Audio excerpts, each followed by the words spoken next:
ID আৰু কিবা আছে না তাৰে কোড নাম্বাৰ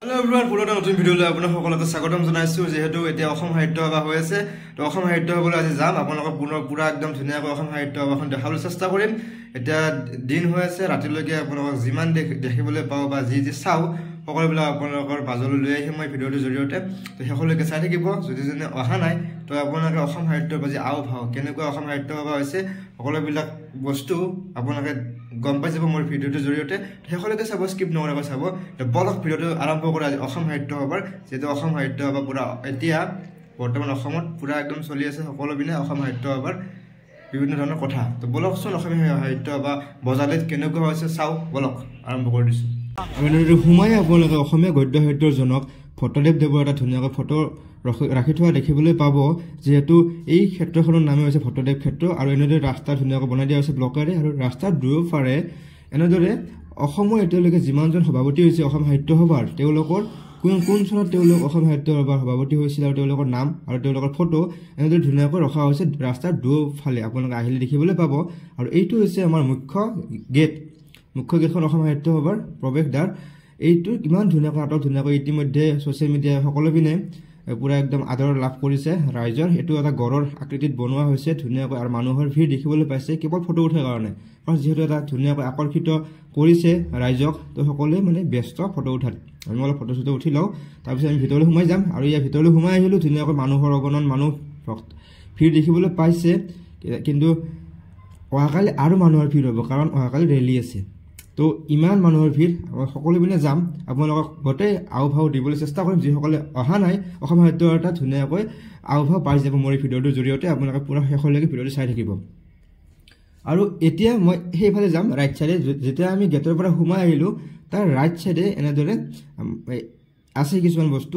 মই এতিয়া ৰাস্তাটো পাৰ হৈ যাম পাৰ হৈ পেলাই এইটো দেখিবলৈ পাইছে এইটো হৈছে আমাৰ ৰাস্তাৰ সোঁফালে ইয়াত মানে ধ্বজবিলাক আঁৰি থোৱা আছে মানে যি অসম সাহিত্য সভাৰ যি পতাকা উত্তোলন ইয়াতে কৰা হৈছে ইয়াত বেদীটো বনোৱা হৈছে আৰু এতিয়ালৈকে যিমান বছৰ হ'ল চাগে সেইখন ইয়াত পতাকা আঁৰি থোৱা আছে আৰু এইটো হৈছে সভাঘৰ মুখ্য সভাঘৰ ইয়াত দিনে নিশাই কেৱল সাহিত্যৰ চৰ্চা চলি আছে আৰু এইটোৱে আপোনালোকে দেখিবলৈ পাব যেতিয়া মুখ্য গেটখনৰ পৰা আপোনালোকে ভিতৰলৈ সোমাই আহিব সোমোৱাৰ ৰাইট চাইডে আপোনালোকে যি সভাঘৰ আৰু পতাকা উত্তোলন যিটো বেদী সেইটোৱে আপোনালোকে দেখিবলৈ পাব এইটো সভাঘৰ বহুত বেছিয়ে ডাঙৰ হাজাৰ হাজাৰ মানুহে একেলগে ইয়াত বহিব পৰা কেপাচিটি আছে আৰু যিখন মঞ্চ তাত এনে মানে মই অহাৰ পৰা শুনি আছোঁ তাত কবিতা সাহিত্যিকসকলৰ বা কবিসকলৰ তাত চৰ্চা চলি আছে বহুত সাহিত্যৰ চৰ্চা চলি আছে তো এইটো হৈছে ক্লক টাৱাৰ যেতিয়া আপোনাৰ ভিতৰত সোমাই আহিব ষ্ট্ৰেইট ৰাস্তাটোৰে তাতে আপোনালোকে দেখিবলৈ পাব এটা ক্লক টাৱাৰ এইটোৱে হৈছে ক্লক টাৱাৰটো বহুত ধুনীয়াকৈ দেখিবলৈ দেখা হৈছে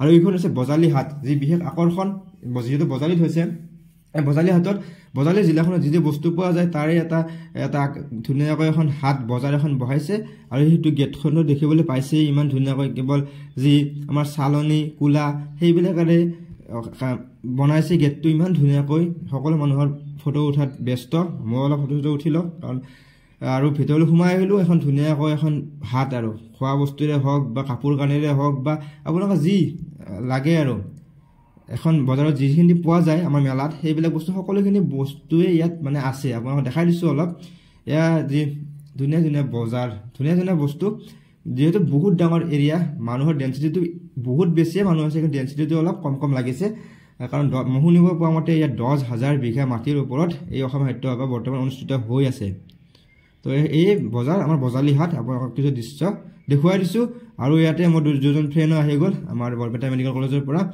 যেহেতু মই ঘৰৰ পৰা আহিছিলোঁ তো ইহঁতকো লগ পালোঁ আৰু এতিয়া আমি বজালী হাটত ঘূৰি আছোঁ আপোনালোকক বজালী হাটৰ বহুত সকলোবিলাক দৃশ্য কি পোৱা গৈছে কি পোৱা যোৱা নাই সকলোবিলাক বস্তু দেখাই আছোঁ পুৰা একদম এয়া কাপোৰৰ দোকান পুতলা সৰু ল'ৰা ছোৱালীৰ সেইবোৰ হেণ্ডক্ৰাফ্ট বস্তু আছে বহুত হেণ্ডমেড এইবিলাক হেণ্ডমেড বস্তু বাঁহৰে বিভিন্ন ধৰণৰ বস্তু মানে খোৱা বস্তুৱেই হওক এয়া মিঠাইৰ দোকান সকলোবিলাক মানে বজালী হাটখনত আপোনালোকে পাব যদি আপোনালোকে বজালী হাটখনত সোমাই আহে আৰু এনেদৰে এটা এৰিয়া বনাইছে য'ত নেকি বিভিন্ন ধৰণৰ জাতি জনগোষ্ঠীৰ তেওঁলোকৰ বিভিন্ন ধৰণৰ বস্তুবিলাক ইয়াত প্ৰদৰ্শন কৰিছে এইটো কলিতা জনগোষ্ঠীৰ আৰু সেনেদৰে মানে কিছুমান মানে খেৰী ঘৰ বনাইছে, চাংঘৰ বনাইছে, বিভিন্ন ধৰণৰ বস্তু আৰু এটা ঠাইত।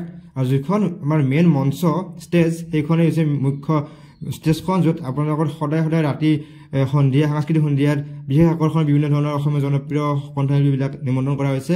আৰু আজি ৰাতি আছিল বিপিন চৌদান। আৰু এইটো হৈছে চক্ৰ বিহু, বহুত ইণ্টাৰেষ্টিং হয়, বহুত গেম টাইপে লাগিছে। মানুহবিলাকে মানে চক্ৰ বিহু, যিটো অভিমন্যু চক্ৰ বিহু আছিল সেনেকুৱাই মানুহে মানে সোমাইছে, কিন্তু ওলাই আহোঁতে অলপ কঠিন হয়। সেইটোৱে এইটো পূৰা। আৰু মই যি কৈছিলোঁ সেয়ে এয়া চাংঘৰ বিভিন্ন ধৰণৰ মানে প্ৰদৰ্শন কৰিছে আৰু মানুহে যিমান যি পাৰে আৰু প্ৰদৰ্শন কৰিছে। এইখিনি আপোনালোকে পাব আমাৰ বজালী হাটখন হাতৰ পৰা ওলাই আহি। আৰু এইখন হৈছে কোহিনুৰ নাৰ্চাৰী। ইয়াৰ পৰা অলপ মাৰ লগত যিহেতু আহিছিলোঁ, মাহঁতৰ অলপ ফুল চুলৰ প্ৰতি অলপ বেছি আকৰ্ষিত, তো ফুল ল'লে। আৰু এইখন ধুনীয়া গেট, এইখন গেটেৰে মই আৰু এবাৰ সোমাই আহিছোঁ। এইখন ধুনীয়া বাঁহেৰে গেট বনাইছে, আপোনালোকে দেখি পাব আহিয়ে। ক্লক টাৱাৰৰ ওচৰতে আছে এইখন বাঁহৰ গেট, বাঁহখিনি বেণ্ড কৰি পেলাই ধুনীয়াকৈ বনাইছে। আৰু এইখন গেট। আৰু এতিয়া আমি যাম বিজ্ঞান মেলালৈ। বিজ্ঞান মেলা আপোনালোকে যিখন বিশেষ আকৰ্ষণ এইবাৰ মানে শুনিব পৰা মতে, মই আগতে মানে অসম সাহিত্য সভাত কেতিয়াও দেখা পোৱা নাছিলোঁ, এইবাৰ ফাৰ্ষ্ট টাইম আহিছোঁ। তো শুনিব পৰা মতে বিজ্ঞান মেলা আগতে কেতিয়াও হোৱা নাছিল, এইবাৰ প্ৰথম বিজ্ঞান মেলা। আৰু ইয়াত সোমাই গ'লে বিজ্ঞান মেলা ধুনীয়াকৈ এইখন ধুনীয়াকৈ গেট বনাইছে বিজ্ঞান মেলা। ইতিমধ্যে বহুত জনপ্ৰিয়তা লাভ কৰিছে এই গেটখন। আমাৰ বহুত ধৰণৰ ফটোবিলাক দিছে, আপলোড কৰিছে ফটোবিলাক, আপোনালোকে দেখা পাইছে চাগে। এইখন ধুনীয়া বিজ্ঞান মেলা গেটখন সকলোকচোন মানুহৰ বহুত ভিৰ দেখিছোঁ। সোমাই দেখিবলৈ পাইছোঁ এইখন ধুনীয়া ৰকেট। আৰু ইয়াত আছে APJ আব্দুল কালাম দেৱৰ ধুনীয়া প্ৰতিমূৰ্তি আৰু বহুত মানুহৰ ভিৰ। এইটো হৈছে আমাৰ অল ইণ্ডিয়া ৰিফাইনাৰী ইয়াত প্ৰদৰ্শন কৰিছে তেওঁলোকৰ। আৰু ইফালে সোমাই গ'লে এইটো হৈছে হাতীৰ দাঁত। আৰু হৈছে এইটো প্ৰদূষণ মুক্ত কেন্দ্ৰ অসম কৃষি বিশ্ববিদ্যালয়ৰ ইয়াত প্ৰদৰ্শনমূলক বস্তু দেখুৱাইছে। আৰু এইটো হৈছে নাছাৰ কিছুমান দৃশ্য। আৰু বিভিন্ন ধৰণৰ উপগ্ৰহবিলাক ইয়াত প্ৰদৰ্শন কৰিছে। উপগ্ৰহবিলাক আচলতে দেখিবলৈ কেনেকুৱা সেই বিষয়ে ইয়াত প্ৰদৰ্শন কৰা হৈছে। আপোনালোকক দেখাই দিছোঁ মই কিছু দৃশ্য। আৰু এইখন ধুনীয়া এখন অনুষ্ঠান হৈ আছে বিজ্ঞান মেলাতে। আৰু এইফালে আছে ইছৰোৰ কিছুমান বস্তু দেখুৱাইছে। এইখন আছে ৰকেট। আৰু এইটো হৈছে আমাৰ যি চাইণ্টিষ্টবিলাকে যায় মহাকাশত যাওঁতে যিটো ড্ৰেছ পিন্ধি যায় সেইটো ইয়াত প্ৰদৰ্শন কৰা হৈছে, আপোনালোকে দেখিবলৈ পাইছে। আৰু এইটো হৈছে ৰিফাইনাৰী চেণ্টাৰ। ৰিফাইনাৰী কিছুমান বস্তু প্ৰদৰ্শন কৰা হৈছে। আৰু বিভিন্ন ধৰণৰ বিশ্ববিদ্যালয়, গুৱাহাটী ইউনিভাৰ্চিটি হওক বা ভট্টদেৱ ইউনিভাৰ্চিটি হওক, তেওঁলোকৰ কিছুমান প্ৰদৰ্শনীমূলক বস্তু ইয়াত দেখুওৱা হৈছে। আৰু এইটো হৈছে আমাৰ যি তেল শোধনাগৰৰ নুমলীগড় তেল শোধনাগৰ হওক বা বঙাইগাঁও তেল শোধনাগৰে হওক, সেই সকলোবিলাক প্ৰদৰ্শনী ইয়াত দেখুওৱা হৈছে। আৰু এইটো প্ৰদৰ্শনীৰ ভিতৰলৈ সোমাই যাম। এইটো অনলি জনপ্ৰিয় হৈছে কেৱল আমাৰ যি জাপি 87 ফুট এটা এৰিয়াৰ জাপি ইয়াত বনাইছে। উচ্চতা এটা 87 ফুট উচ্চতা এটা জাপি। আৰু এই জাপিটো আমাৰ নলবাৰীৰ মানুহে বনাইছে, শুনিব পোৱা মতে নলবাৰীৰ মানুহে বনাইছে এই জাপিটো। আৰু এইখন হৈছে ধুনীয়া ধুনীয়া প্ৰদৰ্শনী বস্তুবিলাক দেখুওৱা হৈছে। আৰু ইয়াত থিয়েটাৰৰ বস্তুবিলাকো দেখুওৱা হৈছে, যিহেতু অসমৰ যি ভ্ৰাম্যমান জগত ইয়াৰ পৰা আৰম্ভ হয়। তো এই ধুনীয়া ধুনীয়া জাপি মানুহে পূৰা ফটো উঠাত ব্যস্ত, কাৰণ ইমান ডাঙৰ জাপি আমাৰ ইণ্ডিয়াৰ ভিতৰত এইবাৰ প্ৰথম ইমান ডাঙৰ ধুনীয়া জাপি নিৰ্মাণ কৰি তোলা হৈছে অসম সাহিত্য সভাত। তো আমিও ফটো উঠি ল'লোঁ। আৰু ইয়াত মানে ধুনীয়া ধুনীয়া প্ৰদৰ্শনীবিলাক দেখুওৱা হৈছে। আৰু এইখন হৈছে এখন প্ৰদৰ্শনীমূলক গাড়ী।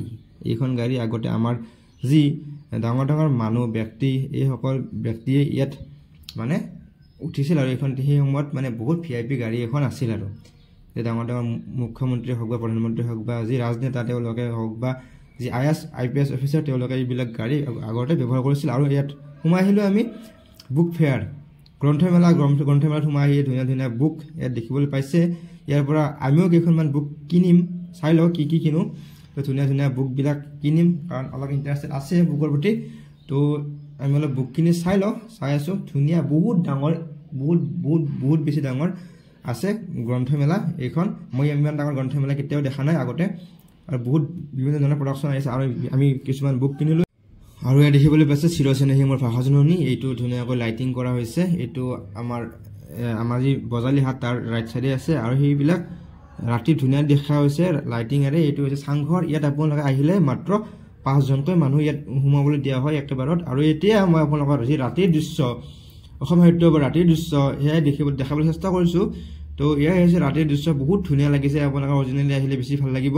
আৰু এয়া হৈছে APJ আব্দুল কালাম বিজ্ঞান মেলাত এনেদৰে এটা প্ৰতিমূৰ্তি ৰখা হৈছে APJ আব্দুল কালামৰ।